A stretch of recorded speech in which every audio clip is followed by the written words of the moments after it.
নমস্কার, ১০০ দিন book reading চ্যালেঞ্জের আজকে হচ্ছে ৩৪তম দিন। আর আমি পড়ছিলাম জর্জ এস ক্লাসনের ব্যাবিলনের সবচেয়ে ধনী ব্যক্তি। তো এখানে বইটি আজকে শেষ করেছি আর কি।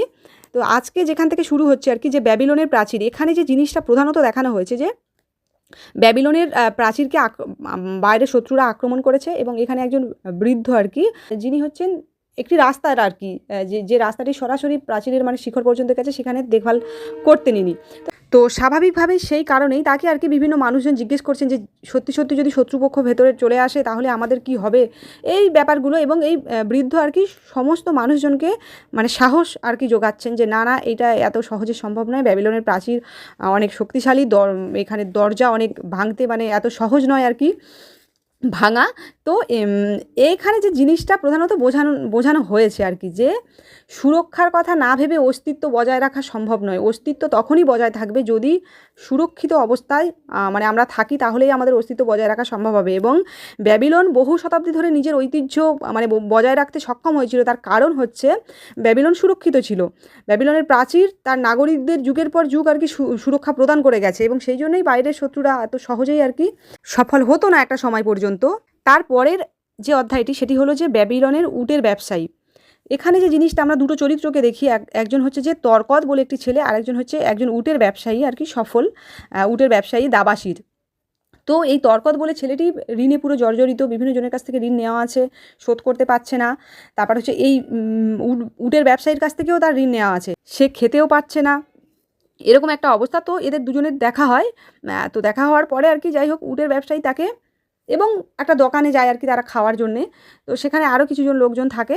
তো উটের ব্যবসায়ী তার জীবনের গল্প বলতে শুরু করে আর কি, যে সে যখন যুবক আর কি ছিল, কম বয়স ছিল, সে তখন বুঝতো না, তখন তার হাতে যা অর্থ আসতো খরচ করে ফেলতো, কীভাবে বিলাসিতা করা যায়, কি করা যায়, এই রকম একটা। তারপরে ধীরে ধীরে সে মানে ঋণ নিতে শুরু করে, এবং একটা সময় দেখা যায় সে দুর্নীতিগ্রস্ত হয়ে পড়ে, মানে কি বলবো, যে কাজগুলো করা উচিত নয় সে লুণ্ঠনকারীদের দলে ভিড়ে যায়। তারপরে হচ্ছে বিভিন্ন জিনিস লুটপাট করতে থাকে। এই রকম একটা অবস্থায় তার যেটা হয় যে দিনে দিনে সে আরও নিচে আর কি নেমে যাচ্ছিল, এবং একটা সময় এমন পরিস্থিতি হয় যে তাকে আর কি একটা সময় দাস হিসেবে বিক্রি করে দেওয়া হয়, মানে সে সেই দাস হিসেবেই আর কি। তো এই পরিস্থিতি থেকে তার জীবনে তার যে ফিরে আসার গল্প, সেখানে তার যে জীবন মানে দুর্বিষহ জীবনের গল্প, তো সেই গল্পগুলোই আর কি এখানে হয়। এবং তারপর সে একজন এই যে মানে সফল উটের ব্যবসায়ী। যাই হোক, তো এখানে যে জিনিসটা প্রধানত শেখার যে ব্যাপারটা, সেটা হলো যে যেখানে সংকল্প থাকে সেখানে রাস্তা আপনা থেকেই তৈরি হয়ে যায়। মানে এই উটের ব্যবসায়ী যখন সে দাসে পরিণত হলো, যখন সে বিক্রি হয়ে গেল, তারপরেও তার মনে একটা জিনিসই ছিল যে আমাকে আবার উঠে মানে দাঁড়াতে হবে, সেই জেদ বা সেই সংকল্প তার ভেতরে ওটা ছিল, এবং ওটাই তাকে বাঁচিয়ে রেখেছিল, এবং ওই জিনিসটাই তাকে ফিরে আসতেও সাহায্য করেছে, এবং তাকে আজকে এই জায়গায় মানে যে এসেছে, সেই জন্য ওই সংকল্পই কিন্তু তার অন্যতম আর কি কারণ। তো এখান থেকে ওই যে মানে যে আর কি ঋণগ্রস্ত আর কি লোকটি আর কি তর্কদ বলে, সে অনেক কিছুই শেখে। তারপরের অধ্যায় যেটা দেখা, এই যে এই দাবাসির যখন বিক্রি হয়ে গেল, তখন সে সিরিয়াতে ছিল, সেখান থেকে ফিরে আসার পরে সে একটা মানে নোট লিখতে শুরু করে। মানে এর পরের অধ্যায়ের কথা বলছি, যে এই অধ্যায়টার নাম হচ্ছে ব্যাবিলনের মাটির ট্যাবলেট। যাই হোক, তো এই লেখার মধ্যে দিয়ে সে আর কি যখন ফিরে এলো, এবং তারপরে ধীরে ধীরে তার ভাগ্যের যে পরিবর্তন, সেই ব্যাপারটাকে আর কি লিপিবদ্ধ করা আছে আর কি। তো এখানে তিনি তার যে ফিরে আসা, তার যে অর্থ সঞ্চয়ের পর ধীরে ধীরে একটা অর্থকে জমা করা, সেখান থেকে একটা মানে কি বলবো পার্সেন্টেজ নিয়ে, যেখান থেকে ঋণ নিয়েছিল তাদেরকে শোধ করা, আবার একটা অংশ জমিয়ে রাখা, এভাবে ধীরে ধীরে তার জীবনের যে পরিবর্তন, সেটাই আর কি এখানে মানে লিপিবদ্ধ করা রয়েছে। তারপরে যে অধ্যায়টি সেটি হচ্ছে যে ব্যাবিলনের সবচেয়ে সৌভাগ্যবান মানুষ।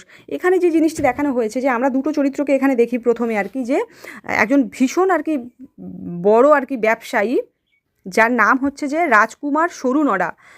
এই যে ব্যক্তি, ইনি একটা অনেক মানে দূর আর কি যাচ্ছেন, সঙ্গে অনেক সৈন্য আছে আর কি। এর সাথে একজন যুবক ছেলে আছে যার নাম হচ্ছে হদনগুলা। এখন এই হদনগুলা হচ্ছে কি এই সরুনডার এক সময়ের পার্টনার, বহুদিন আর কি, অরদগুলা বলে একজন ব্যক্তি, তারই নাতি এই হদনগুলা। এখন একে সঙ্গে নিয়েছে, তার কারণ হচ্ছে যে এই হদনগুলা বলে ছেলেটি এই ছেলেটি একটু অদ্ভুত রকমের আর কি, মানে হাতে টাতে প্রচুর আংটি টাংটি পরে, কানে দুল টুল পরা, মানে একটু মানে উড়নচণ্ডী বলা যায় আর কি, এরকম ধরনের। এবং বলা যায় সে ধীরে ধীরে তার নিজের জীবনকে ক্ষতির দিকেই নিয়ে যাচ্ছে। তো এই জায়গা থেকে তাকে রক্ষা করার জন্যে এই সুরুনরা এই ছেলেটিকে সঙ্গে নিয়েছে, যদি তার জীবনে পরিবর্তন করতে পারে।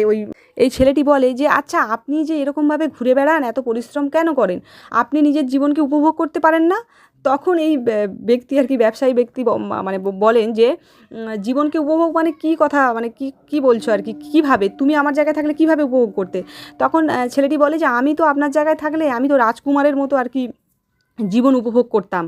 আমার তো মানে যা ইচ্ছে আমি তাই করতাম, খরচ করতাম, আমার যত দামি পোশাক পরার ইচ্ছে পরতাম, তারপরে হচ্ছে আমি যেমনটা পছন্দ করতাম ঠিক তেমনভাবেই আমি চলতাম আর কি।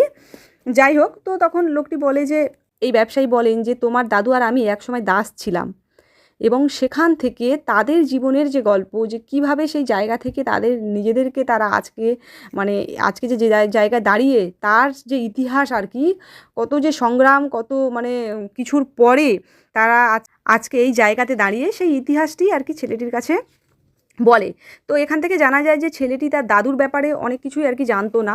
দাদু অনেক ভালো মানুষ আর কি ছিল, বা অনেক মানুষকে উপকার আর কি করতো, এই জিনিসগুলো জানে, কিন্তু তার দাদুর পেছনের যে ইতিহাস সেই সম্পর্কে আর কি জানতো না। তো এগুলো জানার পরে আর কি ছেলেটি তার দাদুর প্রতি অনেক শ্রদ্ধা আর কি বেড়ে যায়। এবং তারপর মানে শেষে আর কি যেটা দেখানো হয় যে ছেলেটি তার আংটি বা কানের দুল টুল সব খুলে ফেলে। তো যাই হোক, আমার যেটা মনে হয়েছে আর কি এখান থেকে, যে আসলে যে জিনিসটা এখানে দেখানো হয়েছে, যে আমাদের আগের মানে আমাদের অভিভাবকেরা যারা তাদের জীবনের যে সঞ্চয়, তারা যা কিছু অর্জন মানে করেছেন, তাদের সেই অর্জন বা তাদের যে সংগ্রাম, মানে সেটা সম্পর্কে আসলে আমাদের জানা দরকার। আমরা যদি সেই সম্পর্কে না জানি, তাহলে তাদের অর্জিত সম্পদ বা তারা যা কিছু আজকে সঞ্চয় মানে করেছেন, সেগুলো মানে সেগুলো নিয়ে আমাদের অত বেশি থাকে না আর কি। মানে আমরা খুব অবলীলায় মানে খুব সহজেই সেই জিনিসগুলোকে না বুঝে নষ্ট করে ফেলার যে সম্ভাবনা, সেটা আর কি থাকে। তো আমার মনে হয় সেই জিনিসটাই আর কি এই অধ্যায়ে আর কি বোঝানোর চেষ্টা করা হয়েছে।